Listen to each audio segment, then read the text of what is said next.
जय हिंद। मैं अमित कुमार स्वागत करता हूं आपका अपने चैनल अपना नॉलेज किंग में। आपको पता है कि आज लगभग 30-31 दिन हो चुके हैं रूस और यूक्रेन के युद्ध में, और रूस और यूक्रेन के युद्ध में क्या से क्या हुआ है हम आज उसके चीज के बारे में विश्लेषण करेंगे। रूस और यूक्रेन का जो युद्ध हुआ था उसमें पूरी तरह से खार्किव तबाह हो चुका है। ये खार्किव का दृश्य है, ये खार्किव का दृश्य है। खार्किव, मारियोपोल,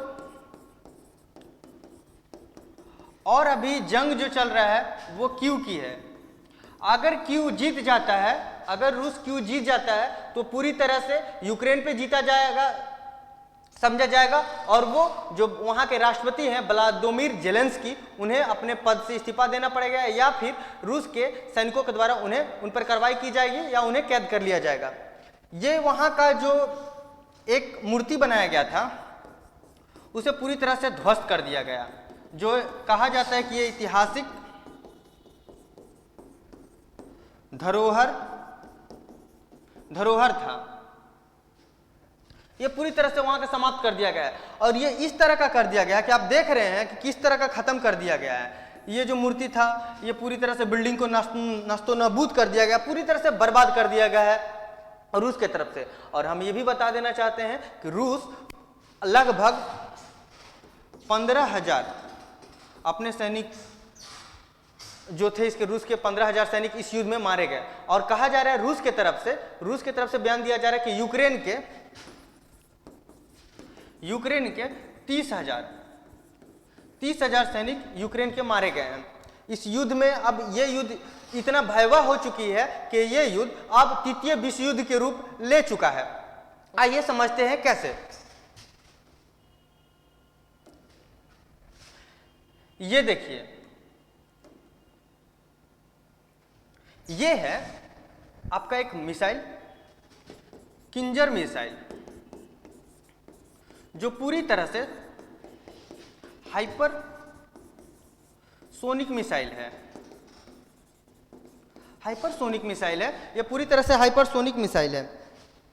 ये रूस के द्वारा छोड़ा गया। जब ये रूस के द्वारा छोड़ा गया तो इतना भयावह प्रकट किया है, इतना खतरनाक मिसाइल है कि इसको पकड़ नहीं पाया कोई। दुनिया का रडार ऐसा नहीं है, एयर सिस्टम, डिफेंस सिस्टम कुछ भी नहीं है जो इस मिसाइल को पकड़ पाए और इस मिसाइल का टक्कर दे। ये रूस के तरफ, ये रूस का है। ये क्या किया कि अपने पनडुब्बी जो सबमरीन थे, ये सबमरीन में 16 बैलिस्टिक मिसाइल को तैनात कर दिया गया है। और ये जो बैलिस्टिक मिसाइल है ये परमाणु बम इसमें तैनात किया गया है। ये परमाणु बम तैनात कर दिया गया, और ये अंटार्कटिक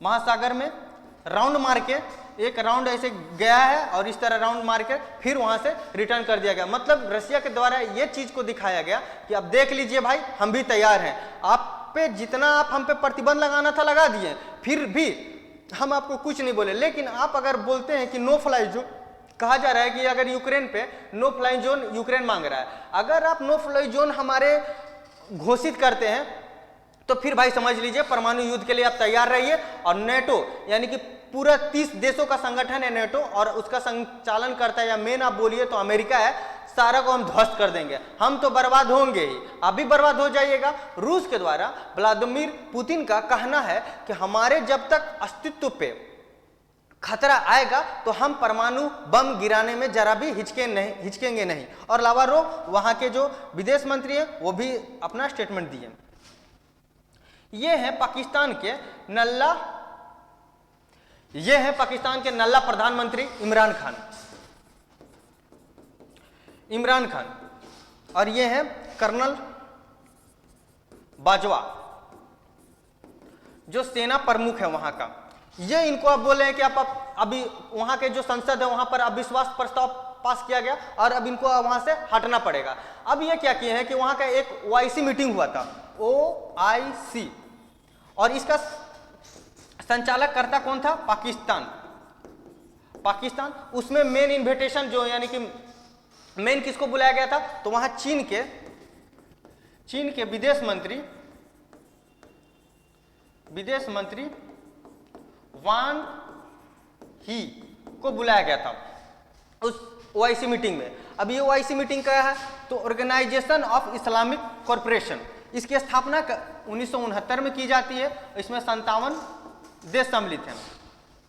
अब एक देखिए कि जो इमरान खान है, उस जो ओआईसी का मीटिंग हो रहा था, जो पाकिस्तान में जो हो रहा था, वहां पर इन्होंने सीधे तौर पर मुद्दा उठाया। वो मुद्दा था जम्मू कश्मीर का, कि कश्मीर जो है हमारा जो है वो भारत के द्वारा हड़प लिया जा रहा है और वहां के कश्मीरियों के ऊपर प्रताड़ित किया जा रहा है भारत के द्वारा।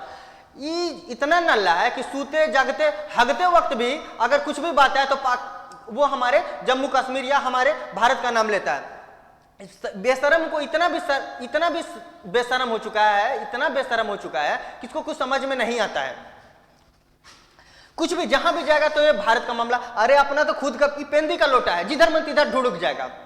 ये देखिए, ये बुलाया था किसको? तो ये बुलाए थे विदेश मंत्री, चीन के विदेश मंत्री वांग यी को। वहां के जब विदेश मंत्री को जब बुलाया गया तो वहां, अब एक बात समझिए, चाइना के लोगों के द्वारा ही और चाइना के वहां के पुलिस कर्मियों के द्वारा ही वहां पर महिलाएं सुरक्षित नहीं है, पाकिस्तान की महिलाएं सुरक्षित नहीं है, वहां के आदमी भी सुरक्षित नहीं है, उन्हें प्रताड़ित किया जाता है। और ये हमारे बोल रहे हैं, भारत को सिखा रहे हैं कि वहां प्रताड़ित किया जाता है। यहां पर आता ना तो सीधे इनका कहा हम बोले कहां डाल देते बात पता नहीं चलता।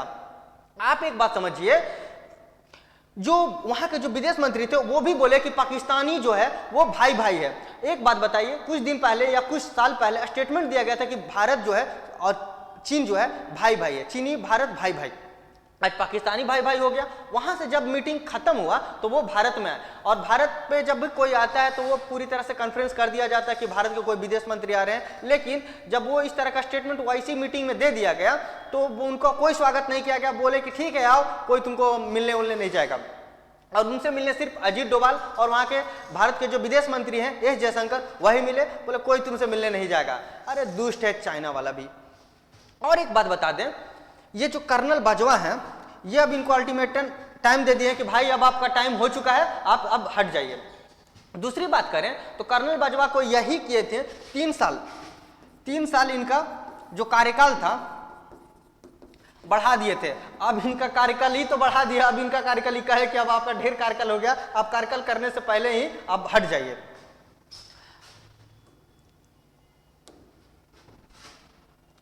इसके बाद ये क्या होता है,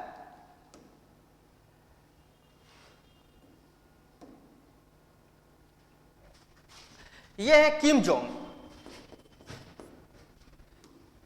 जोंग है उत्तरी कोरिया का तानाशाह। अभी बोल रहे कि मजा आ गया भाई, मजा आ गया।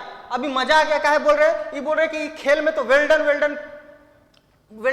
रहे थे, बोल रहे कि मजा आ गया। तो सब पूछा कि भाई मजा कैसे आ गया? तो ये बोल रहे हैं कि मजा इसलिए आ गया कि सब रूस और यूक्रेन खाली खेल खेलेगा और अमेरिका खाली खेलेगा, मेरा पास जो परमाणु बम है वो हम क्या करेंगे। तो ये बोल रहे कि अब दक्षिणी कोरिया पे हम इस्तेमाल करेंगे। अब इस पर पूरा दुनिया हड़पंग मच गया। और ये बोल रहे हैं कि अब अमेरिका भी थोड़ा फड़फड़ा रहा है तो अब हम अमेरिका पे भी थोड़ा सा खेल लेंगे। मतलब कि अब परमाणु बम जो है रसिया धमकी दे रहा है, हम रसिया से पहले ही हम परमाणु बम ब्लास्ट कर देंगे। ये तो टाइम में देख रहा था कि कहीं टाइम मिल जाए कि हम एगो दूगो उड़ा दें। इन दीपावली का फुलझड़ी समझते, जब मन तब करेगा उड़ा देंगे।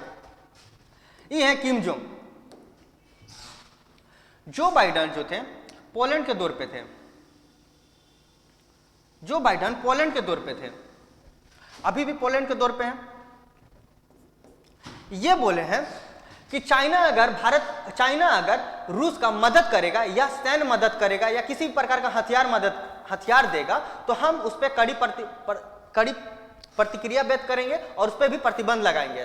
क्योंकि चाइना का सबसे ज्यादा मार्केटिंग या बाजार या आर्थिक समझौता जो भी है यूरोप के साथ होता है, मतलब पश्चिमी देशों के साथ होता है। तो ये बोल रहे हैं ये चमगादड़ चचा,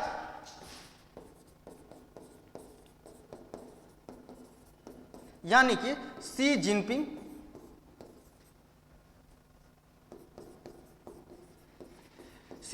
बोल रहे हैं कि हमको तू मना करेगा, अपने सब चीज कर रहा है। रूस यूक्रेन में 30 को जैविक लैब चल रहा है, उसमें तू फंडिंग कर रहा है, हमको बोल रहा है भाई हमको भी जब मन करेगा तो हम अब तालिबान पे हमला कर देंगे, तुम रोकना, फिर हम तुमको भी देख लेंगे।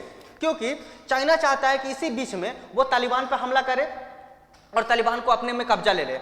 ये चाहते हैं, ये तालिबान को अपने संरक्षण में रखे हैं। जो अमेरिका के राष्ट्रपति जो बाइडेन है, यानी कि अमेरिका के वहां के राष्ट्रपति हैं, ये अपने संरक्षण में रख चुके हैं और ये चाहते हैं शी जिनपिंग कि हम तालिबान पे कब्जा कर ले। इसी बीच में दोनों में अस्तित्व में लड़ाई लड़ रहे हैं। और इधर से रूस के राष्ट्रपति व्लादिमीर पुतिन उन पे कड़ी से कड़ी प्रतिबंध लगाया जा रहा है और यहां तक कि बंकर बनाया जा रहा है। और सीधे तौर पर अब यह बात समझिए कि अब तृतीय विश्व युद्ध का रूप ले चुका है, क्योंकि फ्रांस भी अपने 3 पनडुब्बी सबमरीन को तैनात कर दिया है, एक हेलीकॉप्टर को तैनात कर दिया है। और इसी बीच Bharat Sukhoi 35 Mi-35 Sukhoi Mi-35 रूस से खरीद रहा है, जो अमेरिका के राष्ट्रपति जो बाइडेन के द्वारा मना किया गया था कि आप नहीं खरीदिए, फिर भी भारत खरीद रहा है।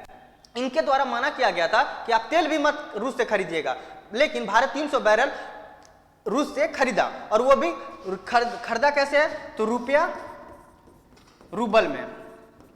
इससे क्या होगा, मार्केट में डॉलर की क्या होगी, कमी होगी। जैसे पहले क्या होता था कि कोई भी चीज खरीदता था तो आदमी डॉलर से खरीदता था, लेकिन अब क्या हो रहा है कि अब ये मार्केट में क्या हो रहा है कि आप मान रूस जो है रूबल वहां का पैसा चलता है और भारत में रुपया चलता है। तो रूस डायरेक्ट बोला है कि आप हमको पैसा अगर पेड करना होगा तो आप रुपया में पेड करिएगा और हम आपको तेल दे देंगे। इससे क्या होगा कि भारत का भी पैसा जो भारत में रुपया चला वो मार्केट में कुछ सब चारों तरफ जाएगा और इससे रुपया का करेंसी मांग बढ़ेगा और रुपया का वैल्यू भी बढ़ेगा। इससे क्या होगा कि डॉलर की कमी आएगी और डॉलर की कमी आएगी तो धीरे धीरे अमेरिका का जो डॉलर है वो धीरे धीरे कम होना शुरू हो जाएगा।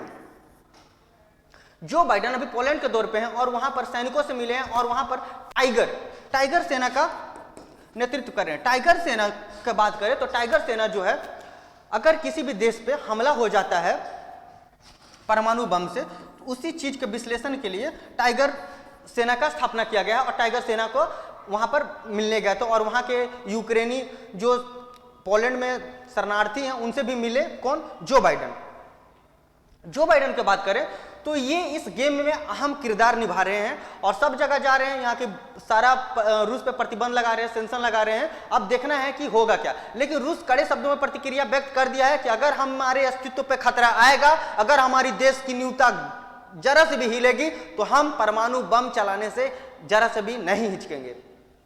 और भारत भी इसी बीच 400 बिलियन डॉलर का निवेश किया है। भारत 400 बिलियन डॉलर का निवेश किया और भारत अपना अस्तित्व धीरे धीरे बढ़ा रहा है। हम एक बात बताना चाहते हैं कि भारत के ना रूस के तरफ ना यूक्रेन के तरफ किसी तरफ से पटिशन नहीं लिया है। भारत का सीधा कहना है कि हम शांति चाहते हैं, क्योंकि हम शांति प्रिय देश है और हमें किसी भी देश से कुछ नहीं, बस शांति से यह हल निकल जाए। और भारत कूटनीति से इस चीज का हल निकालना चाहता है और इस युद्ध का खत्म करना चाहता है। फिर मिलेंगे अगले वाले वीडियो में, तब तक के लिए जय हिंद।